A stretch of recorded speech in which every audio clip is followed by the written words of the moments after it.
Europe 1, 7h57, Thomas Soto. C'est un nouveau rendez-vous en l'absence de Danny Cohn-Bendit. L'humeur d'ailleurs, ce matin, Made in Italia, avec vous Alberto Toscano. Bonjour. Bonjour. Journaliste et correspondant pour plusieurs médias italiens. Pour commencer en quelques secondes, Alberto, vous la trouvez comment, vous, cette campagne ? Intéressante, et même très intéressante, malgré certaines polémiques de trop parfois, mais on voit que les sujets sont traités, malgré ce que les Français disent. Ah, on parle du fond. Vous voyez une campagne avec du fond. On parle du fond parce que la polémique qui est présentée parfois comme un ensemble de bulles puantes fait elle aussi partie du fond.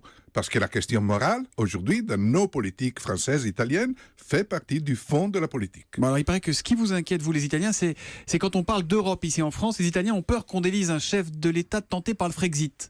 Oui, c'est un problème réel. En France comme en Italie, on a en gros la moitié des partis politiques. C'est-à-dire, si on votait aujourd'hui, la moitié des électeurs s'exprimeraient pour des partis eurosceptiques, mais en même temps, le sondage dit que les 3/4 de l'opinion publique, des électeurs, sont pour rester dans l'Europe. Donc, on veut profiter de ces élections pour lancer un message de changement de l'Europe, mais on ne veut pas sortir de l'Europe.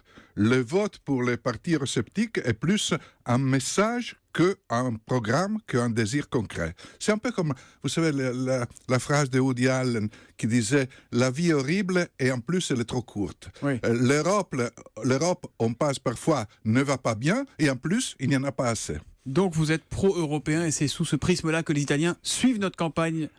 Oui, c'est ça. Hein. Une moitié de l'opinion publique s'exprimerait, je le répète, en Italie aussi pour des partis eurosceptiques. Et ces partis regardent avec attention les performances futures des eurosceptiques français, mais l'opinion publique italienne, comme l'opinion publique française, ne veut pas sortir de l'euro. Merci beaucoup Alberto Toscano. L'humeur d'ailleurs revient demain juste avant 8h. On fera un tour chez les Britanniques. Merci beaucoup.